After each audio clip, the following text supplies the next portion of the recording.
Hello, we'll be covering Chapter 6, Buddhism, in this video lecture. Buddhism, as we briefly discussed in the last lecture, evolves from Hinduism. It happens circa the 6th century BCE, so about 2,500 years ago. Some of the major differences from Hinduism are that Buddhism rejects the Vedas, the holy books of Hindu. They believe that salvation occurs through individual effort, which is often referred to as merit when you are reading about Buddhism. And there is a significant focus on missionary work, meaning going out and getting people to hear the message and convert to Buddhism. So let's talk about where Buddhism comes from.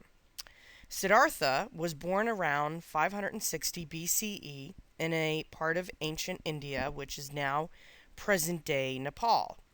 He was born a prince. His father, King Suddhodana, brought him to a psychic, which was pretty standard in those days, who predicted that Siddhartha was destined to either be a king or a holy man, and he would be a holy man if he was exposed to the suffering of mankind. So clearly the king probably want his son to take over for him and not be a holy man. So he shielded him from human misery, and at 19, Siddhartha marries his cousin, and together they have a son.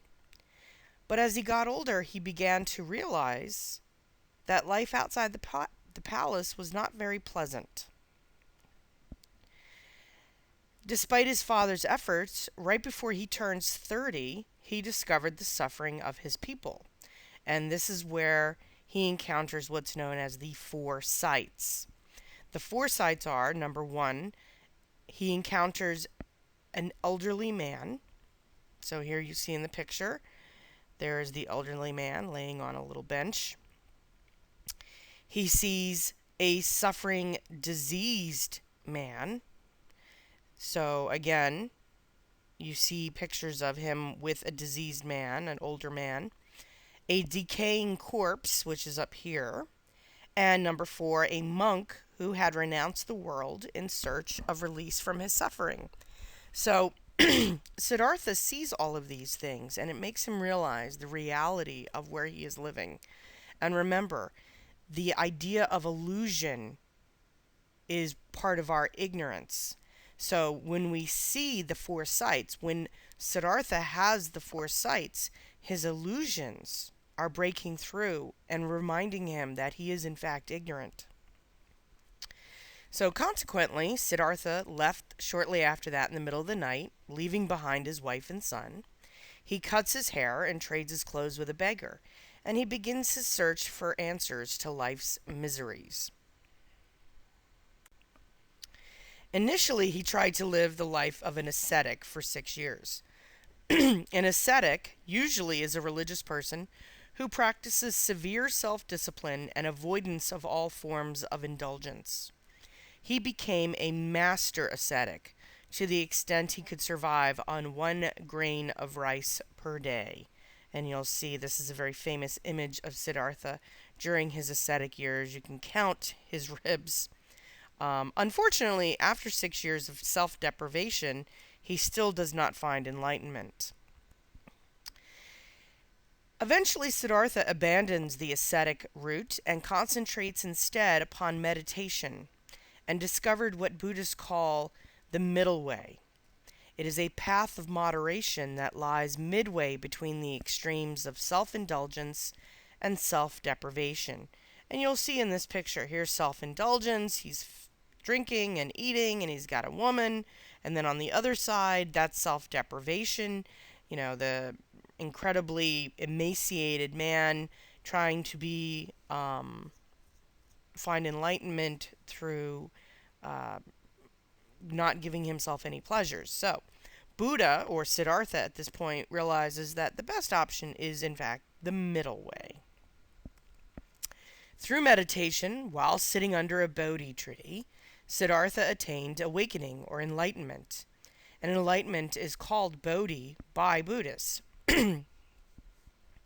After his attainment of Bodhi, He was known as Buddha, which means enlightened one, and spent the rest of his life teaching his insights.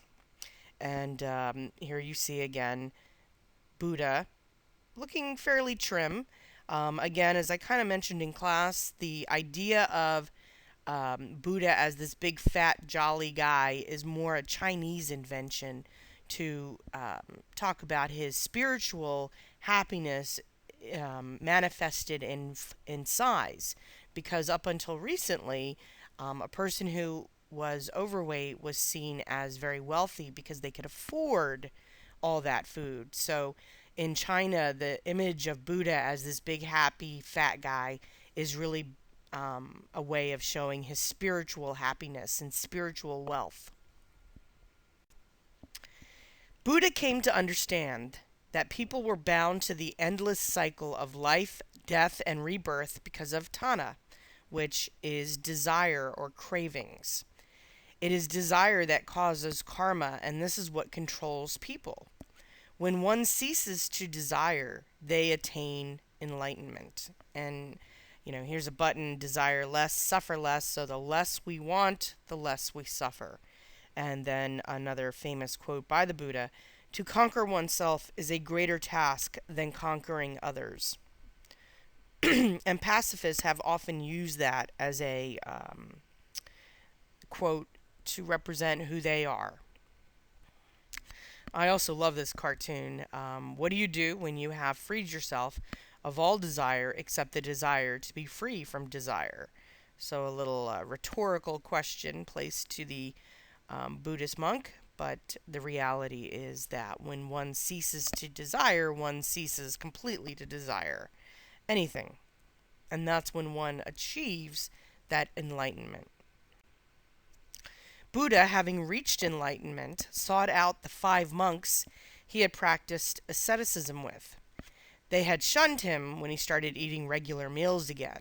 So he sought them out, he preached his message, and all 5 monks converted to the middle way. And they formed the first Sangha, which is a Buddhist monastic order. Buddhist monks are very, very important to the religion. And the fact that Buddha formed the first monastery really is very important in terms of understanding the value of the monks in the religion.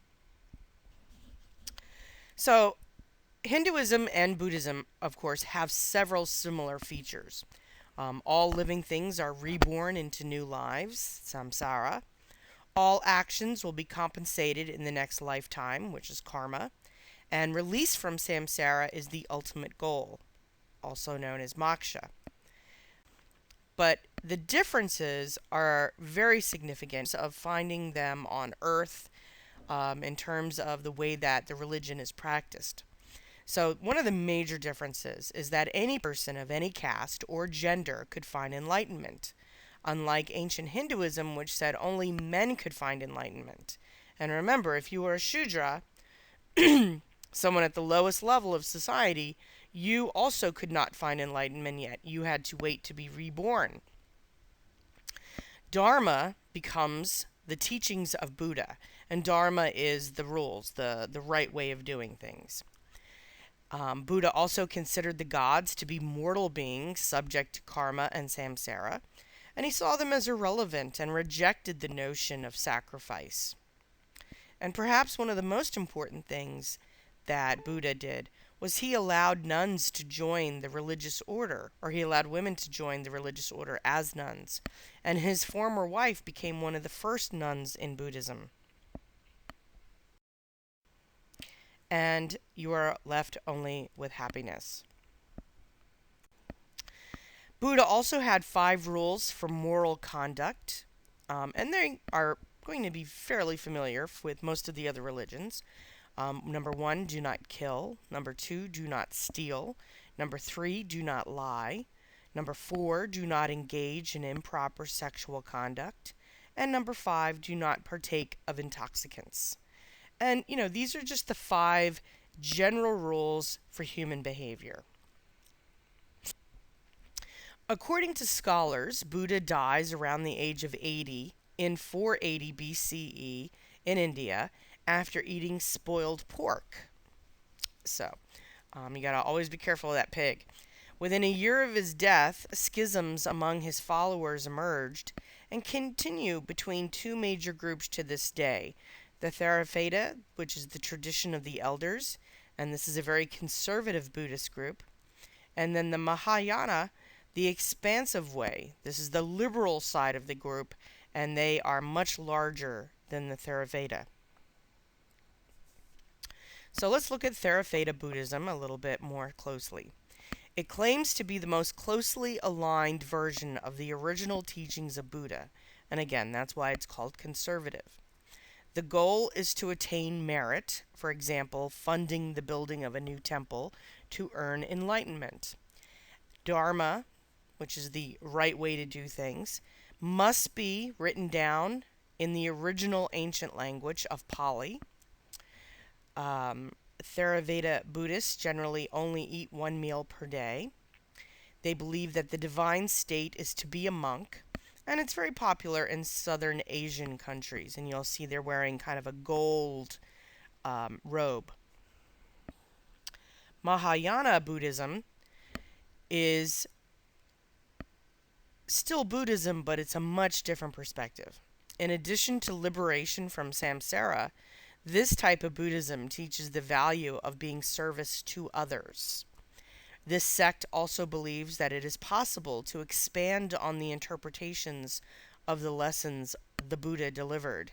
So rather than just examining what Buddha discussed 2,500 years ago, they have interpreted and extrapolated and kind of gone beyond the original words to different interpretations. They also believe Dharma can be translated into common languages. And one of the most significant differences between the two types of Buddhism is this concept of bardo. And it's a separate state of being in between death and rebirth. So a Buddhist dies, and they're not reborn immediately. They may have a few days, a few weeks, up to a month where they live in this other state of being till they are reborn. Additionally, Mahayana Buddhists decide how many meals they want to eat per day. There's no regulation to only eat one. However, most of them are vegetarian, and they're very popular in northern Asian countries. And you'll see here that monks wear more of a burgundy color. Mahayana Buddhism is called the Great Vehicle because it is a living, breathing, moving religion in terms of keeping up with society. They believe that Buddha was a divine being sent to help mankind. They also believe that there are other Buddha around the world who are here to teach compassion. So, in a sense, and I'm not drawing a precise connection, but in the way that God sent Jesus as his representative on earth, Buddha was sent to earth to help man learn compassion and kindness. And this helped the missionary movement because as they moved into new communities, Buddhists taught that the gods who were worshipped there were actually incarnations of Buddha. So, in a sense, if a Buddhist tried to convert a Christian, they could draw the parallel that Jesus was really Buddha in a white robe. Bodhisattvas are type of beings who can provide help to humans struggling with the problems of life. And Bodhisattvas literally mean future Buddhas.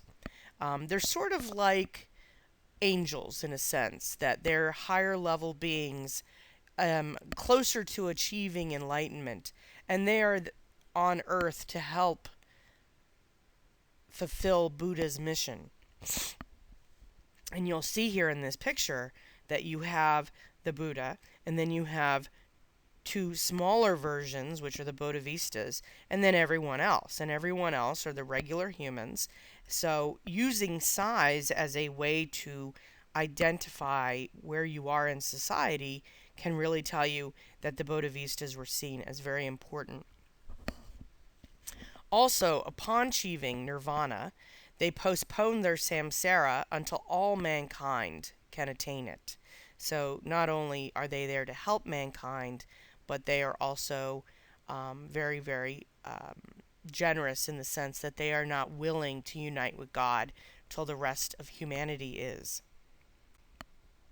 Now, Buddhism continued to be fairly small until Emperor Asaka, the Emperor of India, converts to Buddhism around 260 BCE after witnessing the terror and destruction of war. And he sends his son on a missionary trip, converting the king of Sri Lanka. Other missionaries were sent to Burma and Greece and Syria. And by the first century of the Common Era, Buddhism had become very popular in China. So you see Buddhism growing very, very quickly. Now, ironically, as Buddhism is growing quickly throughout Asia, it is declining in India. The Hindu priests were able to convince people that Buddha was actually an incarnation of the Hindu god Vishnu. And remember, Vishnu is the god who has mankind as the most important thing. So it was just a matter of convincing people that Buddha is not an incarnation of Vishnu. Vishnu is an incarnation of Buddha. And then when the Muslims arrived in the 700s, it was pretty much the end of Buddhism in India.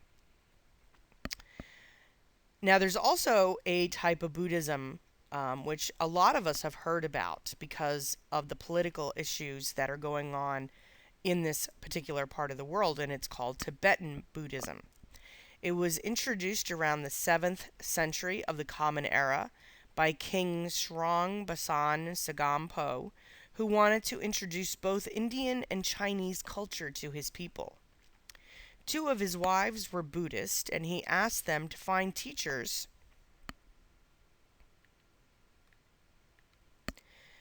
who would teach the people of Tibet about this religion. Tibetan Buddhists follow the Mahayana sect, but go beyond by focusing on the actual problems of life in this lifetime. And just a little trivia tidbit that Mount Everest actually straddles the Tibet-Nepalese border. So if you have never specifically looked at a picture of Tibet, if you've seen pictures of Mount Everest, Tibetan Buddhism has a heavy reliance on magical words and chants that help a person deal with the unknown. So in the same way that you see Christian monks often chanting in Latin, Tibetan Buddhists will often chant as part of their meditation process. They also believe that all elements are either male or female, and as such, they believe that two people can achieve mystical union through sexual activities. And these lessons, and they're called tantrics, teach that one could begin to control one's passions by experiencing passion in an excessive way. So it is the thought process that we gorge ourselves on something to cure ourselves of our desire of it. So for example, if you love chocolate and you eat 10 pounds of chocolate in one setting and you get violently ill, the thought process is that will cure you of wanting to eat chocolate all the time. And it extends to things like wine and other forbidden items. It is a way of conquering our desires. And now this gentleman you might have seen on the news, his name is the Dalai Lama. He is the spiritual and political leader of Tibet. And this is him as a child, and this is him as an adult now. And when the Dalai Lama dies, monks search the country for a child who seems to have the qualities of the previous Dalai Lama. It is believed that when the Dalai Lama dies, he will reincarnate himself into the body of the successor that has been chosen. And then the child is extensively prepared for the leadership of his nation. So it's kind of an interesting chicken and the egg. Is he really the reincarnation of the Buddha or of the Dalai Lama, or is he really just being trained to be like the Dalai Lama? But either way, this man has become one of the dominant forces for peace on earth these days. Now, A lot of this goes back 65 years, give or take, to 1950. China invades Tibet and took control. In 1959, the Dalai Lama led a revolt against the Chinese government, and they attempted to overthrow the government, but it was crushed and the Dalai Lama was exiled. He had to leave Tibet. So Tibetan Buddhists continue today to live in exile and continue to do missionary work outside of Tibet. The Dalai Lama travels extensively, speaking about peace and human rights. He received the Nobel Peace Prize in 1989. Ironically, the repression of Buddhism in Tibet has only increased by the Chinese government as the years have passed. A few years ago, when we had the Olympics there was a real push to give Tibet back to the Buddhists, and the Chinese government was absolutely unwilling to even discuss it.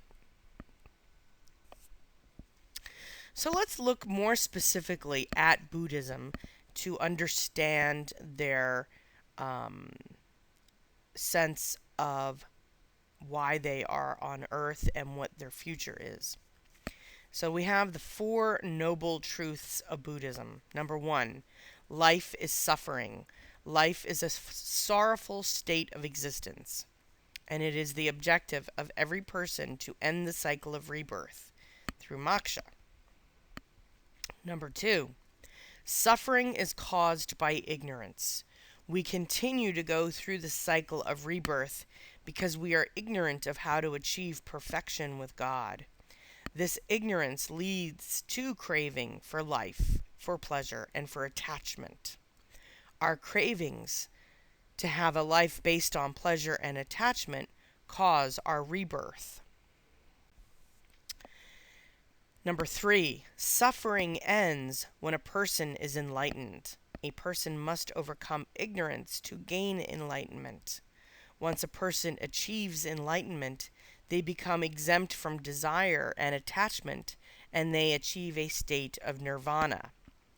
Enlightenment is achieved by a course of disciplined and moral conduct. One must follow the noble path of Buddhism. And there are 8 specific means for achieving nirvana, which again is the elimination of desire, tanha, attachment. A person who achieves nirvana is given the title arhat, which means saint. I love this cartoon over here. "Oh, master, is it proper for a monk to use email?" And the master replies, "Sure, as long as there are no attachments." So a little humor today. The Noble Eightfold Path of Buddhism is divided into 3 sections. Sila is the section on morality, and it speaks of abstaining from the unwholesome deeds of body and speech. So number 1 is our right speech. One speaks in a non-hurtful, not exaggerated, truthful way. In other words, don't lie. Number 2, right actions. We must conduct ourselves with wholesome action, avoiding action that would do harm. Buddhists who are truly hardcore Buddhists go out of their way to avoid doing harm, up to and including putting a mask on their faces when they go outside so they don't even accidentally swallow a bug. And this is why they are vegetarians, because they don't want anything to suffer. So they only eat vegetables and grains.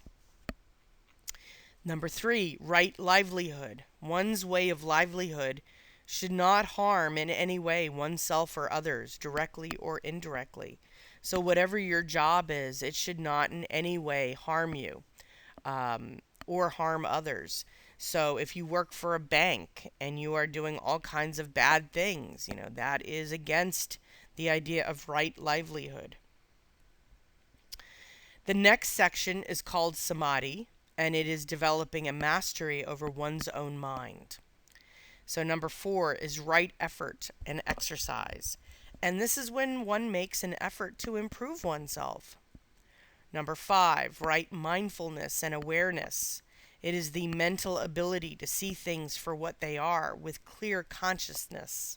And again, remember those 4 sites where Siddhartha loses his sense of illusion, leads him to understand his own ignorance. So our mental ability to see things clearly is really significant for Buddhists. Number 6, right concentration and meditation.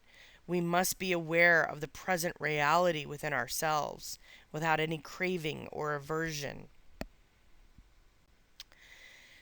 Prajna is the wisdom which purifies the mind. Number 7, right understanding. This is understanding reality as it is, not just how it appears to be. And again, we want to see things as they are. And then number 8, the last path to Buddhism is right thoughts. And this is our ability to change our pattern of thinking. And here's a little visual that kind of gives us a overarching sense of what one should do as a Buddhist. Know the truth. Don't say anything to hurt others. Practice meditation. Control your thoughts. Resist evil. Free your mind of evil. Work for the good of others and respect life. Another aspect of Buddhism is called Zen Buddhism. And this is the process of using extended meditation to gain insight and enlightenment. It is around the time of the 5th century of the Common Era that caffeinated tea was introduced to China from India to help monks stay awake while meditating for days on end. So obviously they can use a little helper to stay awake, but these monks will literally meditate for days and days and days. For those of you who are familiar with Japanese culture, the various tea rituals of Japan are based on Zen principles. This is a quote about Zen Buddhism. To practice Zen Buddhism is to train oneself to eliminate hatred, anger, and selfishness, and to develop loving kindness towards all. So we're going to finish up with our discussion of Buddhism by looking at its eschatology. Buddha declared that the end of the world would come 5,000 years after his life, which will take us to approximately 4600 CE. So we have another 2,500 years to go, at least 2,600 years to go, so we don't really have to worry about much for those of us who are alive today. Buddha and his teachings will have been forgotten, and the world will be filled with vice and sin. A new Buddha is born, Maitreya, who teaches enlightenment at an accelerated speed through the pure teachings of the original Buddha. 7 suns will appear in the sky, and the earth will be destroyed. Those who have achieved nirvana will unite with the universe, and those who have not will never get the opportunity. They will be trapped in their own suffering. So, on that happy note, that will be the end of this lecture. If you have any questions, please text or email me. I hope you have found this discussion of Buddhism interesting. And again, I hope you have a wonderful next few days.